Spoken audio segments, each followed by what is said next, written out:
El ejército y los paramilitares de Sudán pactan un nuevo cese al fuego, esta vez mediado por Estados Unidos. La tregua durará 3 días para acelerar las evacuaciones que ya comenzaron. Y Egipto confirmó que uno de sus diplomáticos murió en medio de los enfrentamientos en Jartum. El canciller ruso Sergei Lavrov lideró la reunión de este lunes en el Consejo de Seguridad de la ONU. Sin embargo, Rusia fue acusada de violar los principios de la Carta de Naciones Unidas. Y el secretario general del organismo, Antonio Guterres, le propuso a Moscú que extienda el acuerdo de granos. Tucker Carlson, uno de los presentadores estrella de Fox News, dejó la cadena estadounidense. Su salida se produce una semana después de que el canal de noticias pactara un pago por más de $787 millones con Dominion Voting Systems para evitar un juicio por difamación. Bienvenidos, estas son las noticias de France 24 y yo soy María Clara Calle. Iniciamos en Sudán, donde hacen un nuevo intento de tregua con la mediación de Estados Unidos. El cese comienza a medianoche hora local y se espera que dure 3 días. Los paramilitares de las Fuerzas de Apoyo Rápido confirmaron que lo aceptaron. Mientras tanto, continúan las evacuaciones por parte de países europeos, además de Corea del Sur, Arabia Saudita, Egipto, entre otros. Además, el Ministerio de Relaciones Exteriores de Egipto confirmó que el agregado administrativo adjunto de su embajada en Jartum murió en medio de enfrentamientos. Aquí les contamos cómo el conflicto en Sudán afecta a los países vecinos. El conflicto en Sudán pone en riesgo al continente africano. Durante una sesión del Consejo de Seguridad, el secretario general de Naciones Unidas, Antonio Guterres, urgió a los miembros del órgano a maximizar esfuerzos para restablecer la paz en Sudán. Guterres expresó su preocupación por un posible efecto dominó del conflicto en los países de la región. Desde el inicio de los combates, el 15 de abril, cientos de personas han muerto y miles han resultado heridas. La violencia debe cesar. Se corre el riesgo de una conflagración catastrófica dentro de Sudán que podría envolver a toda la región y más allá. 5 de los 7 países que colindan con Sudán tienen un pasado y presente inestable. El conflicto entre cristianos y musulmanes dentro de la República Central Africana y la presencia de más de 100 grupos armados en diversas regiones del Congo son algunas situaciones que podrían escalar si los enfrentamientos dentro de Sudán se desbordan de sus fronteras. El gobierno de Chad, otro vecino de Sudán, anunció que detuvo un contingente de 320 soldados sudaneses que intentaron ingresar al país, una movida que hace real la capacidad expansiva del conflicto. Las fuerzas de seguridad sudanesas entraron a nuestra casa, pero tomamos todas las medidas para desarmarlas. Tenemos más de 400.000 refugiados sudaneses que llevan con nosotros desde 2003. Si esto vuelve a ocurrir mañana, ya verán qué consecuencias sufriremos en este país. Los bajos índices de desarrollo humano, el extremismo islámico y los miles de desplazados por los distintos conflictos africanos podrían hacer de la región una olla a presión a punto de explotar. Una tensa reunión tuvo el Consejo de Seguridad bajo la presidencia rotatoria de Rusia. El canciller ruso Sergei Lavrov convocó al encuentro para discutir lo que llamó el multilateralismo efectivo a través de la defensa de los principios de la Carta de la ONU. Sin embargo, varios países occidentales lo criticaron, afirmando que Moscú es el que viola la Carta, atacando a Ucrania y ocupando parte de su territorio. Lavrov respondió que es Occidente el que socava la diplomacia global.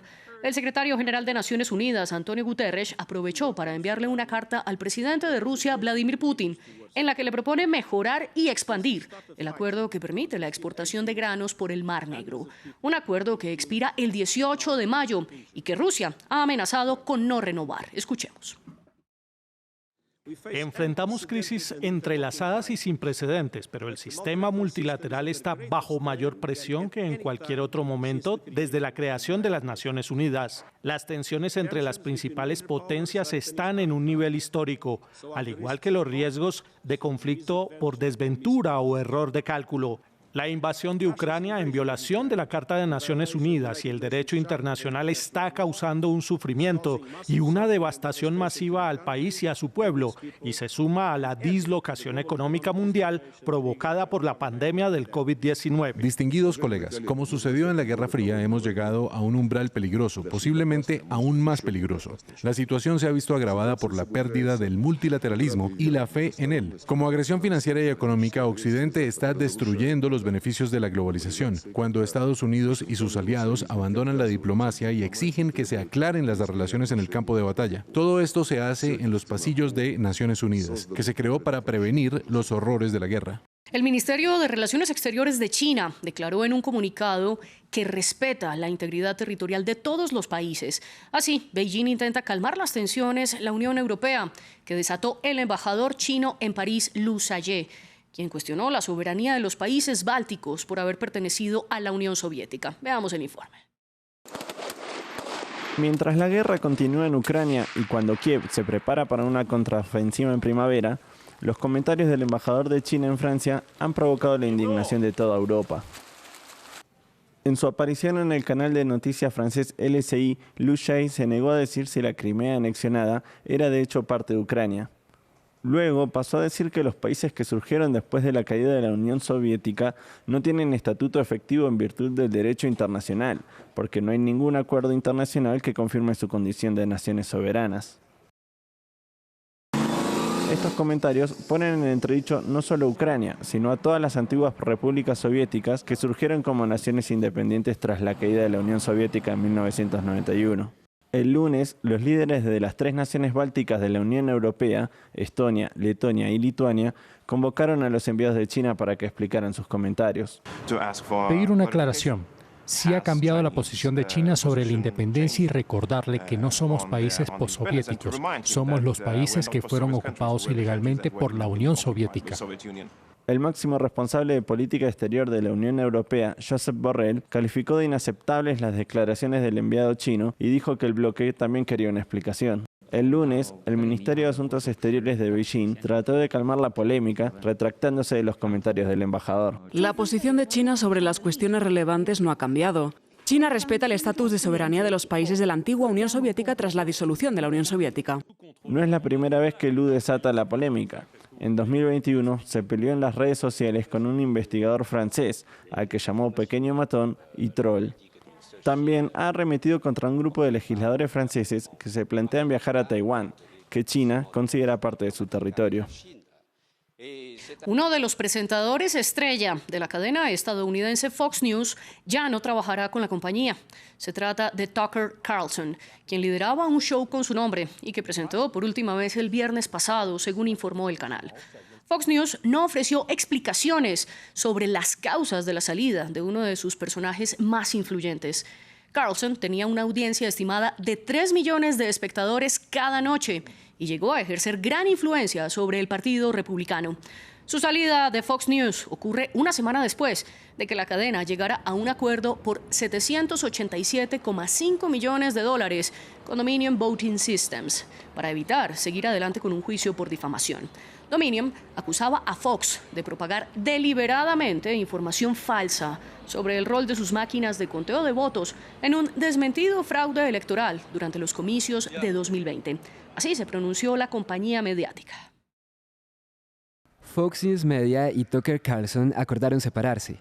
Le agradecemos su servicio a la red como anfitrión y antes como colaborador. El último programa del señor Carlson fue el viernes 21 de abril. Fox News Tonight se transmitirá en vivo a las 8 p.m. Y cerramos con noticias latinoamericanas. El expresidente peruano Alejandro Toledo, y quien fue extraditado desde Estados Unidos el pasado domingo, no se presentó este lunes a la audiencia de control de acusación. En esta le leían precisamente los cargos que enfrenta por lavado de activos, por presuntamente recibir $35 millones en sobornos por parte de la constructora brasileña Odebrecht. Aunque el juez recordó que Toledo no tenía la obligación de asistir. Por ahora, el expresidente seguirá pagando 18 meses de prisión preventiva en el penal de Barbadillo, donde están los antiguos mandatarios Alberto Fujimori y Pedro Castillo. Así llegamos al final de las noticias, pero los invitamos a que consulten más información en nuestra página web france24.com. También nos encuentran en las redes sociales con @France24_ES. Sigan con nosotros porque volvemos en minutos.